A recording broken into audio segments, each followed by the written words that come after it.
복음, 명분, 그리고 정체성이라는 제목으로 말씀 나누도록 하겠습니다. 바울의 2차 전도 여행입니다. 더베, 루스드라에 도착한 바울은 아시아 지역으로 전도할 계획을 세우게 됩니다. 하지만 성령님이 반대하십니다. 금방 읽으신 본문 6절에 보면 성령이 아시아에서 말씀을 전하지 못하게 하시거늘 그들이 부르기아와 갈라디아 땅으로 다녀가라고 이야기하고 있습니다. 지도를 보시면 조금 더 그 상황을 아실 수 있을 것 같아요. 바울이 전하는 이곳은 현재 지금 터키 지역입니다. 터키는 아시아 지역이죠.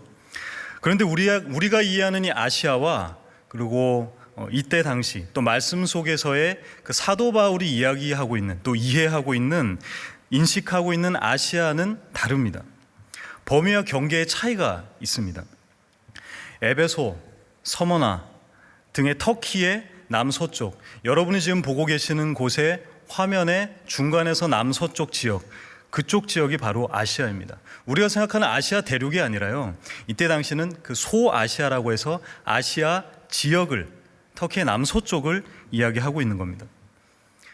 루스드라와 더베에서 말씀을 전하고 그리고 아시아, 그 터키 남서쪽으로 가려고 했는데 바울은 왜 아시아로 복음 전하려고 했을까요? 첫 번째는 지도에서 보시면 알겠지만 루스드라와 더베에서 바로 옆에 있기 때문이죠. 동선상으로 그다지 가는데 큰 무리가 없는 그런 동선입니다. 그리고 두 번째는요, 아시아에서 당시 우상 숭배가 너무나도 극심했기 때문입니다.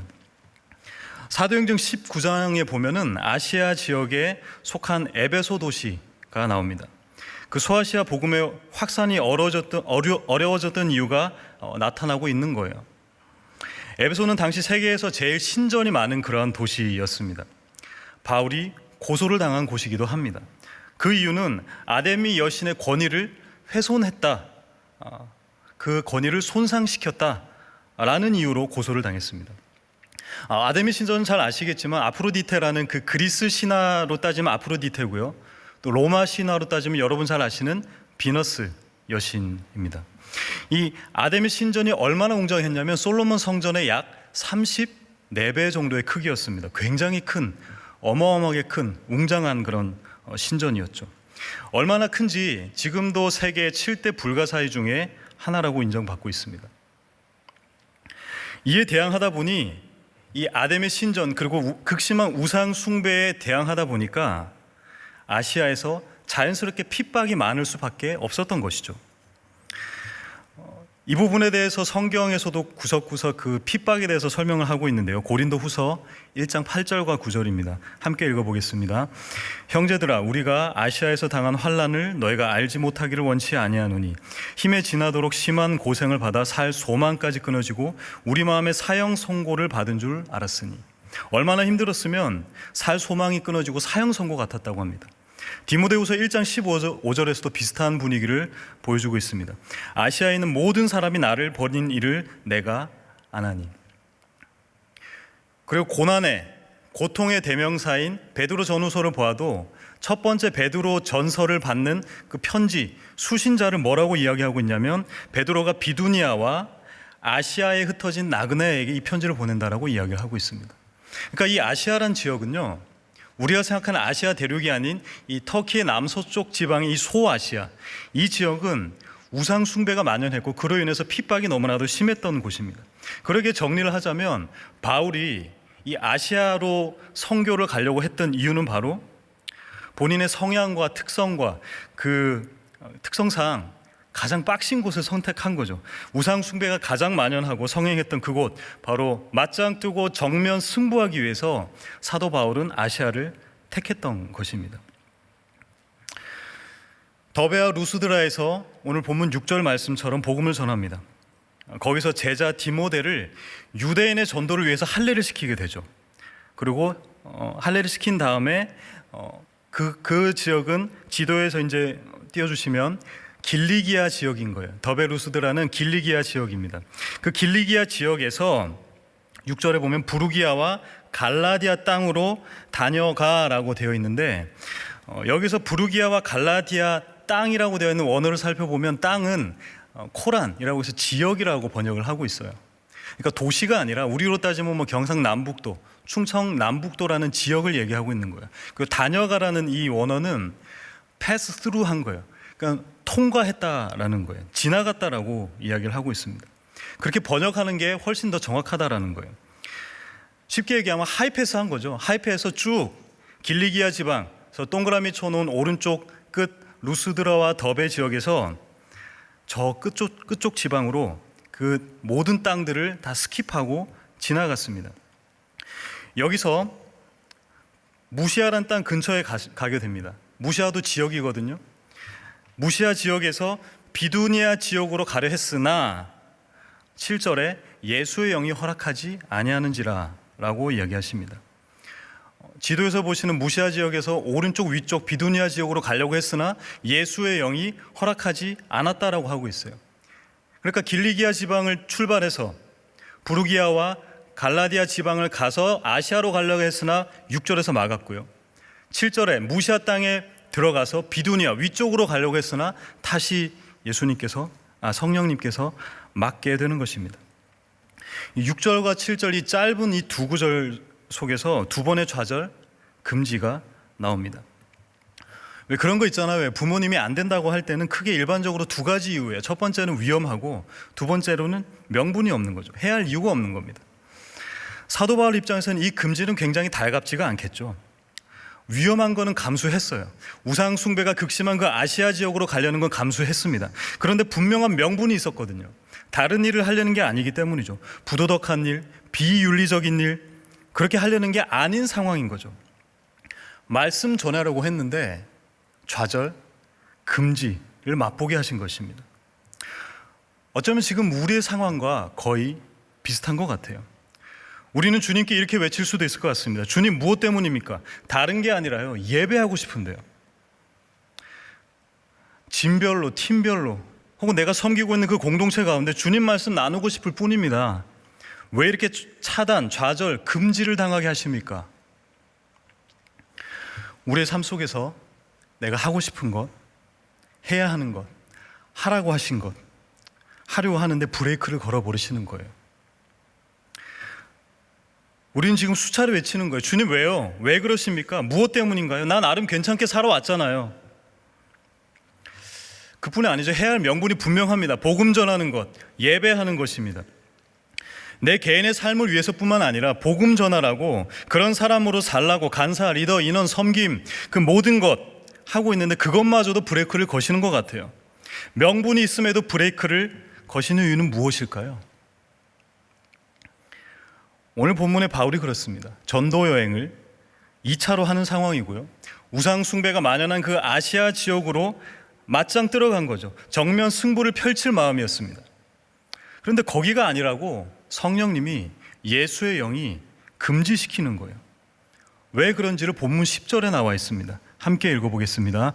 바울이 그 환상을 보았을 때 우리가 곧 마게도냐로 떠나기를 힘쓰니 이는 하나님이 저 사람들에게 복음을 전하라고 우리를 부르신 줄로 인정함이로라. 아멘. 명분이 가득한 아시아에서의 복음 전파, 하지만 두 번의 브레이크, 금지. 그 와중에 환상을 통해서 마게도냐 사람이 나타나서 여기로 와서 복음 전해달라는 요청을 보게 되는 거예요. 꿈속에서요. 이 과정을 통해서 사도 바울에게 주신 사명은요, 아시아에서 복음 전하는 것에서 저 사람들에게 복음 전하는 것으로 구체적이고 세심한 사명이 다시 한 번 더 가다듬어지게 되는 것입니다. 하나님께서는 우리가 복음 전하기를 원하십니다. 그 와중에 여러 가지 브레이크가 있다면 하나님이 정하신 특별한 대상에게 복음 전하기를 원하신다는 뜻인 줄 믿으셨으면 좋겠습니다. 닫혀진 교회, 비대면 예배, 다시금 힘 빠지고 얼어붙은 듯한 진모임, 리더 모임, 팀 모임, 그 속에서 하나님께서는 그 사람에게 복음 전하라고 하신 특별한 소명이 바로 있다라는 것입니다. 나의 안됨이, 나의 홀로됨이, 혹은 나의 외로움과 고독함과 나의 삶의 더딤이 다른 복음이 필요한 이들에게는 삶에 잊지 못할 그런 순간이 될 거라는 거죠. 그렇기 때문에 우리를 그렇게 부르신 거예요.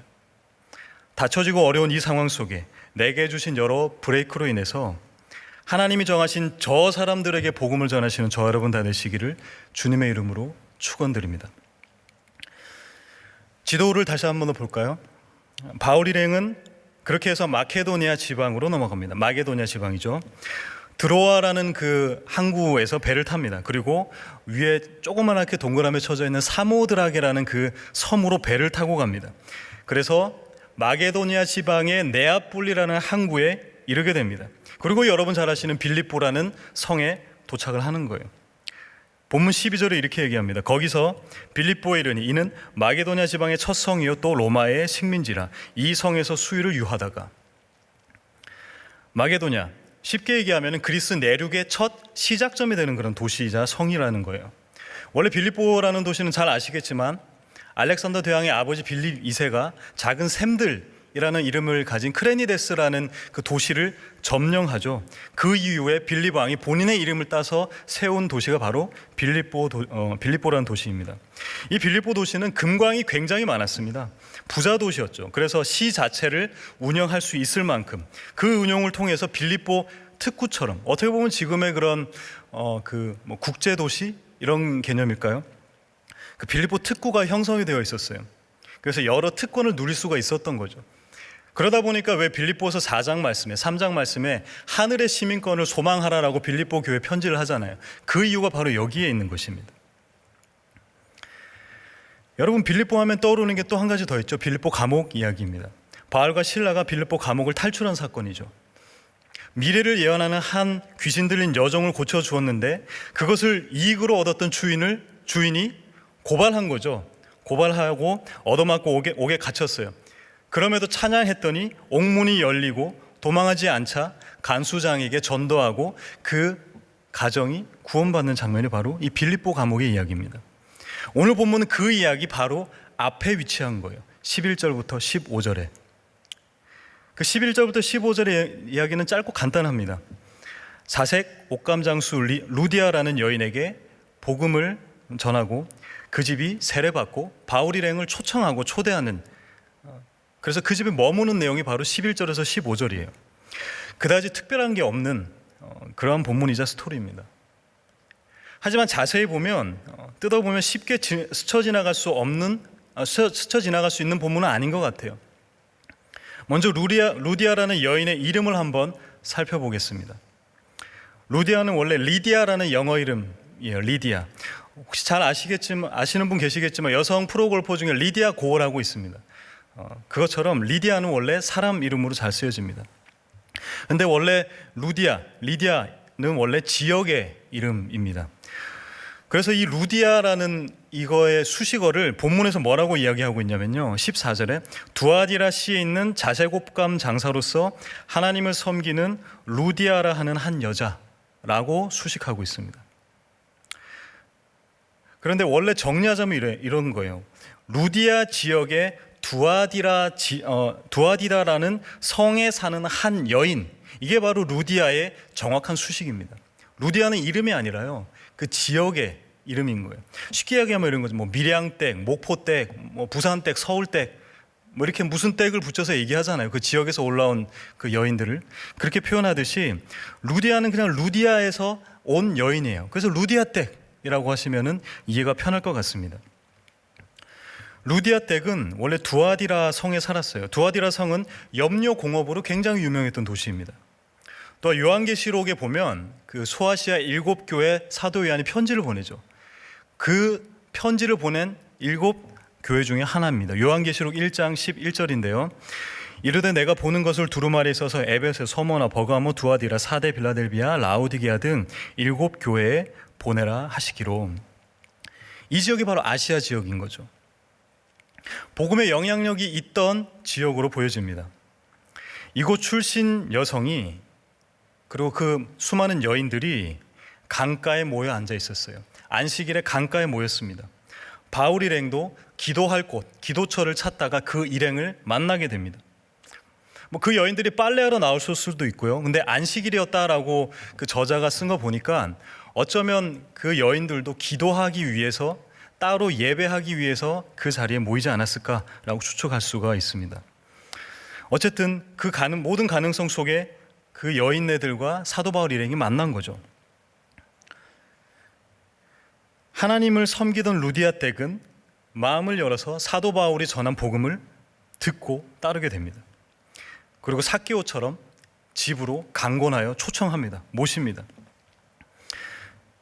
언뜻 보면 그냥 그랬구나, 잘 복음을 받아들였구나, 만났구나, 집으로 초청했구나 라고 할 수가 있겠죠. 하지만 이 여인의 직업을 보면 이야기는 조금 달라집니다.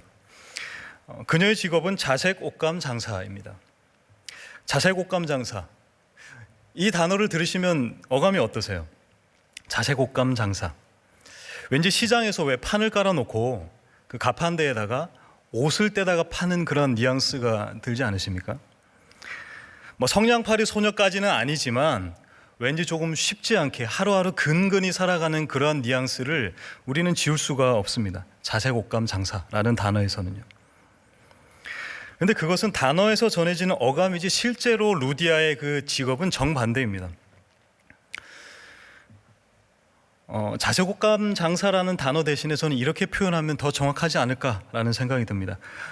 지방시, 크리스찬 디오르, 수석 디자이너 존 칼리아노, 루이비통의 아트 디렉터이자 마크 제이콥스의 대표 마크 제이콥스, 수석 디자이너, 유명 디자이너의 대표, 이런 거예요. 자색 옷감 장수는 옷대다가 파는 정도가 아니에요, 여러분. 왜냐하면 이 보라색이 의미하는 것은 품위, 고귀함을 상징하기 때문입니다. 보라색에 대한 고급 이미지는 로마 시대 때 한층 더 했던 것 같아요. 그때 가면은 지금의 합성 연료로 보라색이든 빨간색이든 여러 가지를 색깔을 염색을 할 수가 있죠. 그런데 그때는 옷을 염색하거나 그림을 그리는 모든 염료를 다 자연에서 가져왔어야 했습니다. 광석이라든가 동물이라든가 식물이라든가 그 모든 것을 통해서 염료를 뽑다 보니까 재료를 쉽게 구할 수 없거나 혹은 아주 적은 양의 염료를 뽑은 다음에 그 다음에 긴 공정을 지나고 나서 그러고 옷감을 염색하는 거예요. 특히 그 당시에 티리안 퍼플이라는 그 보라색, 바다에 사는 달팽이를 이제 잡아가지고 염색을 하는 거예요. 1g의 염료로 옷자락 하나 정도 염색할 수 있었다고 합니다.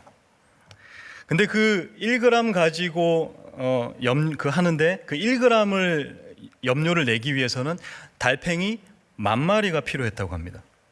지금처럼 달팽이를 양식하거나 이랬다면은 쉽게 또 구할 수 있었겠죠. 그런데 그때 당시는 모든 것들을 자연에서 해결했어야 되는 거예요. 그러니 달팽이를 모으는 것부터 수고하는 거죠. 달팽이를 10,000마리 모아야 이제 그 헝겊조가리 하나를 하니까요.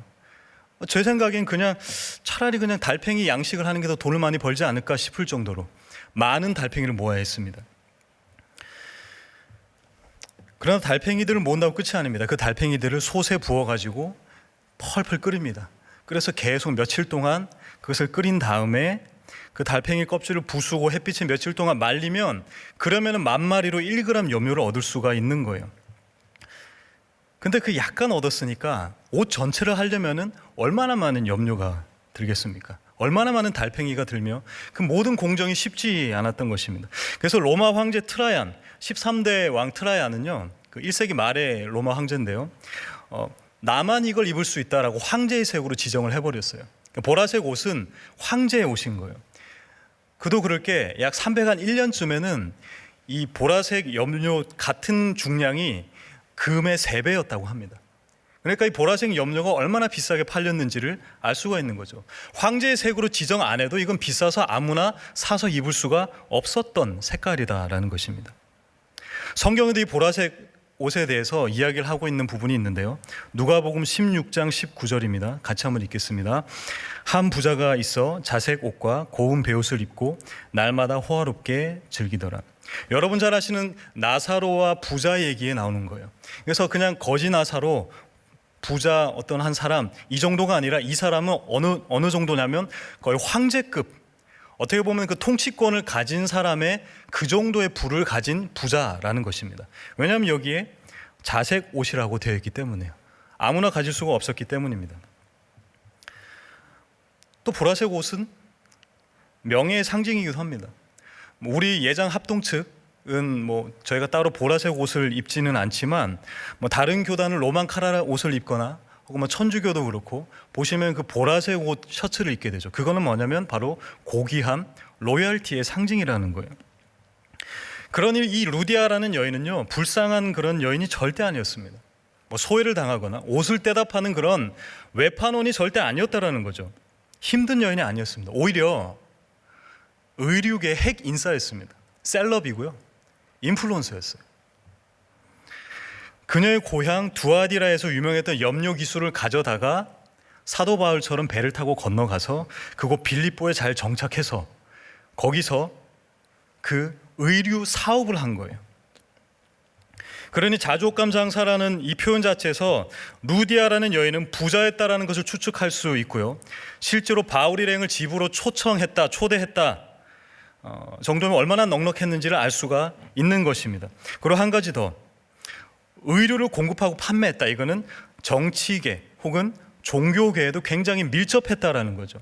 특별히 이때 당시 유대교가 아닌 그리스도교는 이단시했던 이때 당시에는 그 정치계, 유대인들과 얼마나 밀접했겠냐는 거예요.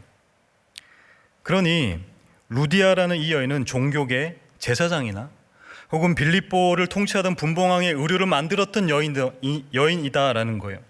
하나님도 잘 섬기던, 가진 게 많고 부족함이 없던 루디아였다라는 것입니다.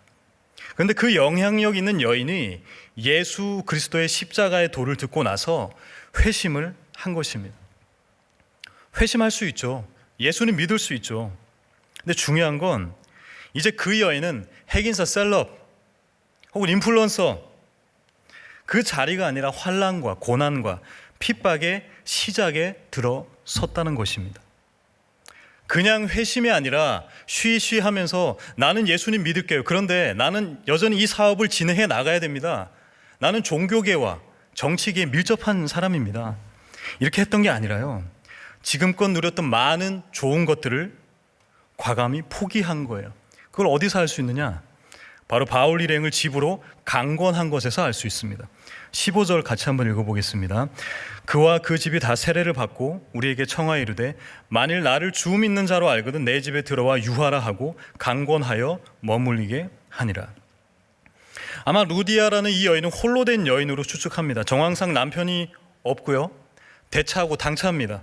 그녀의 요청을 보니까 그 가정을 스스로 좀 운영해 나가는 듯한 그런 뉘앙스를 받을 수가 있습니다.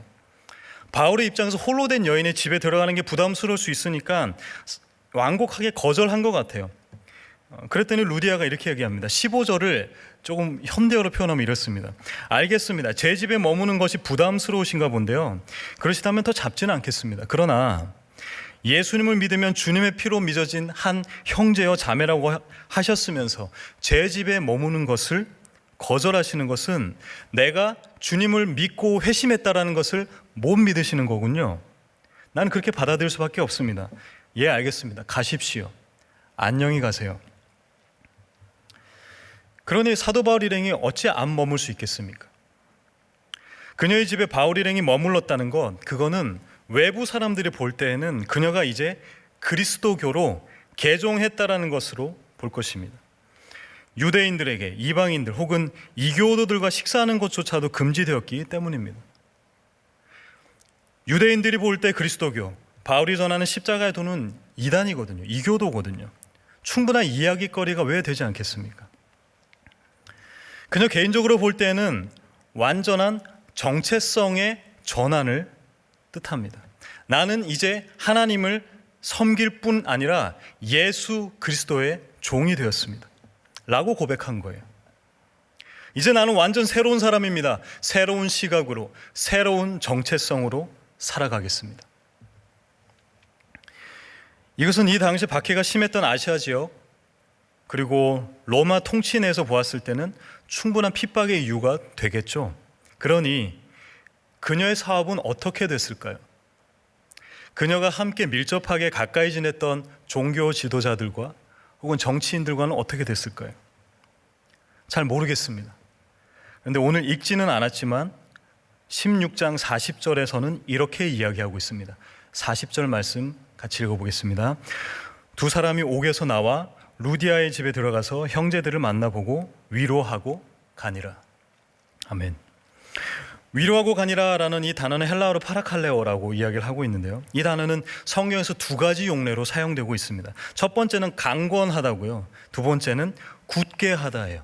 강권하다라는 용례와 굳게 하다라는 용례로 사용하고 있습니다. 오늘 본문에서는 위로하다라고 사용하고 있습니다. 하지만 조금 더 정확하게 보면 사도행전 요 앞장에 15장 32절을 본다면 여기서 쓰여진 파라칼레오, 이게 맞을 것 같습니다. 15장 32절에 유다와 실라도 선지자라 여러 말로 형제를 권면하여 굳게 하고, 여기서 굳게 하고가 바로 파라칼레오거든요. 아마 비슷하게 동일하게 15장과 16장을 사용하지 않았을까 추측할 수가 있는 거죠. 그러니 위로하였다기보다는 단단히 굳게 했다가 더 정확한 표현과 번역일 것 같습니다. 바울과 실라는 빌립보 감옥을 나온 이후에 그 간수장들에게 또 그 가정에 세례를 주고 나서 빌립보를 떠나기 직전에 루디아 집을 들렀습니다. 들렀더니 이미 형제들이 있는 거예요. 여러 형제들이 있었다, 아델포스가 있었다라고 이야기하고 있습니다. 루디아 가족들이라기보다는 어쩌면 루디아가 바뀐 정체성으로 예수 그리스도, 그 십자가의 도를 전하면서 사람들을 회심시킨 것 같아요. 그런 그들에게 바울이 떠나면서 만나고 위로하면서 이렇게 얘기합니다. 파라칼레오, 마음 단단히 먹으세요. 바울도 이제 그녀의 미래를 알았던 것 같아요. 오래 잘 나갔던 사람이었잖아요. 그런데 영원한 하나님의 나라에 참여함과 동시에 이 땅에서 일시적이지만 극심한 핍박에 참여하게 된 것을 알았던 것 같습니다. 풍성한 그분의 삶에 기쁨을 누리게 되지만 점점점 말라져가는 그 재정의 압박을 느끼게 될 것을 사도 바울은 알았던 것 같아요. 그로 인해서 손가락질 받고 힘든 삶을 사는 듯 하지만 반대로 그녀의 주변의 사람들은 영혼의 영원함을 깨닫고 그 영원함을 누리며 살아가는 것을 사도 바울은 이제 알게 됐던 것 같아요. 모이지 못하게 박해하지만 더 모이고 싶어하는 교회가 될 것을, 빌립보의 첫 교회가 될 것은 사도 바울은 알았던 것 같아요. 그래서 사도 바울은 마음 단단히 먹으세요 라고 얘기했던 것 같습니다. 결국 그 여인은 어떻게 됐는지 성경에 기록되어 있지는 않습니다. 모르겠습니다. 기록이 없습니다. 하지만 빌립보 성도들에게 쓴 바울의 편지 빌립보서를 보면 이렇게 되어 있습니다. 빌립보서 4장 2절과 3절입니다. 내가 유오디아를 권하고 순두계를 권하노니 주 안에서 같은 마음을 품으라. 또 참으로 나와 멍에를 같이 한 내게 구하노니 복음에 나와 함께 힘쓰던 저 여인들을 돕고 또한 글레멘드와 그 외에 나의 동역자들을 도우라. 그 이름들이 생명책에 있느니라. 그래서 학자들은 어쩌면 이 루디아라는 것은 지역 이름이라 그랬죠. 이 루디아댁은 유오디아 혹은 순두계가 아닐까라고 추측을 하고 있습니다. 빌립보 교회 첫 개척자였던 거죠. 그러니 그냥 스쳐 지나갔던 오늘 본문 15절에 나를 주 믿는 자로 알거든 내 집에 들어와 유하라 하고 강권하여 머물게 하니라. 회심 이후에 그 사도 바울을 초청하여 그 일행들을 초청하여서 집에 유하게 했던 그것은 그냥 모임이 아니라 빌립보 교회의 첫 개척의 시작이었다라는 것입니다. 한 여인의 정체성의 완전한 전환은 빌립보 도시의 영적인 분위기를 완전히 바꿔놓고 흐름을 완전 바꾸게 된 것이었던 거예요. 금이 중요했고 금광이 중요했고 그 빌립보 도시의 시민권이 중요했던 그 도시 가운데 하늘의 시민권이 더 중요함을 깨닫게 했던 그 첫 모임이 바로 루디아의 정체성 변환, 그 이후에 사도 바울이 함께 모여서 했던 그 식사, 그게 바로 지금으로 따지면 개척교회 첫 예배인 거예요. 설립 예배인 거예요. 말씀을 마무리하겠습니다. 16장 초반부에 루스드라와 더베에서 출발을 하게 됩니다. 거기서 복음 전하다가 아시아와 여러 지역이 막히게 되죠. 지도를 한번 보시면 아시아와 비두니아, 부르기아 땅을 모두 스킵하고 통과 하이패스해서 드로아에서 사모드락의 섬을 지나서 네아폴리라는 항구에 도착해서 마게도냐 첫 도시인 빌립보에 이르는 이 긴 여정, 복음 전하지 않고 그냥 그 모든 것들을 웍스루하고 패스루하고 하이패스하게 했던 그것, 그 이유는 바로 이 여인에게 복음 전하라고 했기 때문입니다. 본문에서는 저 사람들에게 복음 전하라, 마게도냐의 그 환상 가운데 그 저 사람은 바로 이 루디아, 이 여인이었다라는 것입니다. 그러니 복음 전파라는 명분이 있음에도 브레이크를 걸게 하시고 더디게 하신 이유는 저 사람들에게 복음 전파하라고 하신 것입니다. 저 사람들은 불특정 다수가 아니에요, 여러분. 바로 루디아에게 복음을 전하게 하시기 위해서란 사실을 기억하셨으면 좋겠습니다. 루디아의 정체성을 바꾸게 하신 이유는요, 빌립보에 하나님 택하신 사람들을 교회로 세우시고 교회로 불러 모으게 하기 위해서입니다. 여러분의 삶에 브레이크가 있으십니까? 명분과 이유가 타당함에도, 왜 그러시는지 모름에도 끝까지 우리가 그것을 신뢰해야 되는 이유는 바로 저 사람들에게 복음 전하게 하시기 위해서임을 기억하셨으면 좋겠습니다. 왜냐하면 하나님 안에서 나의 브레이크는 다른 이들에게 엑셀레이터가 되기 때문입니다. 하나님은 한 영을 향해 엑셀을 밟고 돌진하셨습니다. 그 목적지는 루디아였고요, 그 루디아를 통한 빌립보 교회까지였습니다. 나에게도 또 우리에게도 그런 루디아가 분명히 있을 것입니다. 그리고 그 루디아는 그녀가 누리던 모든 것들을 포기하는 온전한 정체성의 전환을 했습니다. 그 결과 핍박은 더 심해졌습니다. 고난이 더해졌습니다. 하지만 그녀의 가정은, 또한 그녀는, 그리고 그녀의 주변은 빌립보의, 그 유럽의 첫 교회가 되었습니다. 죽을 것 같으나 영혼의 영원함을 누리게 되었습니다. 복음으로 다시 한 번 더 정체성의 전환을 하여 고난 중에 풍요로움을 전하시는 저와 여러분 다 되시기를 주님의 이름으로 축원드립니다. 우리 함께 찬양 드리시겠습니다. 어쩌면 처음 하시는 찬양이실 수도 있겠는데요, 루디아가 이 노래를 부르지 않았을까라는 마음이 듭니다. 우리 함께 찬양하겠습니다.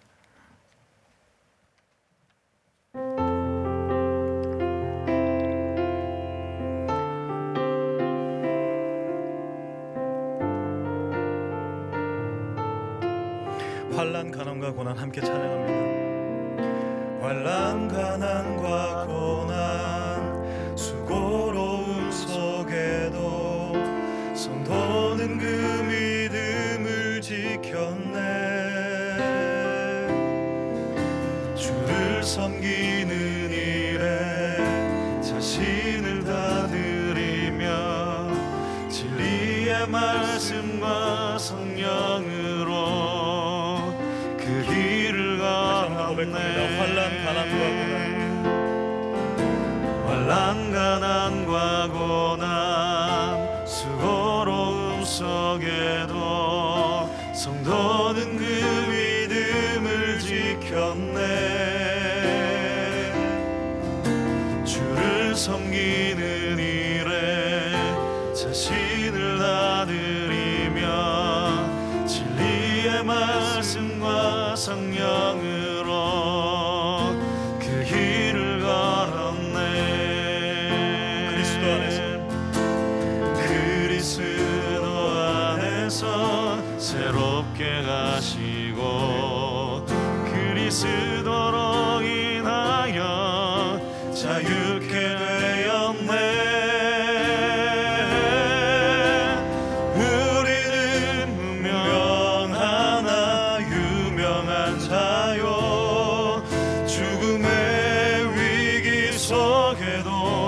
생명 가졌고 근심 하나 기뻐하며 하나하나 다른 일을 부욕해 하는 자. 우리는 무명하나 유명한 자요.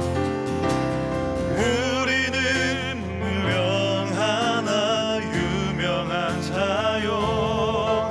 죽음의 위기 속에도 생명 가졌고 근심 하나 기뻐하며 하나하나 다른 일을 부욕해 한 번 더 고백합니다. 우리는 무명하나 유명한 자요. 우리 자여, 죽음의 위기 속에도 참 생명 가졌고 근심하나 기뻐하며 가난하나 다른 이를 부욕해 하는 자, 모든 것 가진 자, 모든 것 가진 자, 모든 것 가진 자입니다. 주님, 모든 것 가진 자로다. 우리 함께 기도하겠습니다. 주님, 내 삶 가운데 브레이크가 너무나도 많습니다. 더딤이 너무나도 많습니다. 항상 장벽이 있습니다. 나에게 명분이 너무나도 가득함에도, 이유가 가득함에도, 모이고 싶음에도, 예배하고 싶음에도 안 되는 이 상황 가운데 주님, 어떻게 해석해야 됩니까? 무엇을 해야 합니까? 이 마음 가운데 오늘 주신 말씀을 기억하셨으면 좋겠습니다.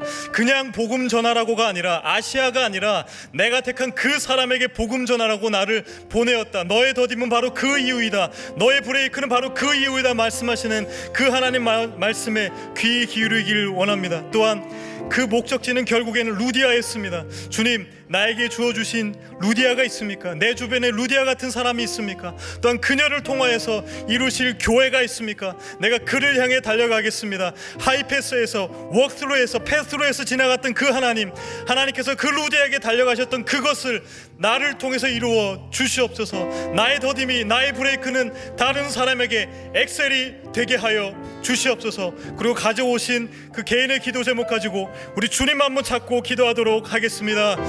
주여,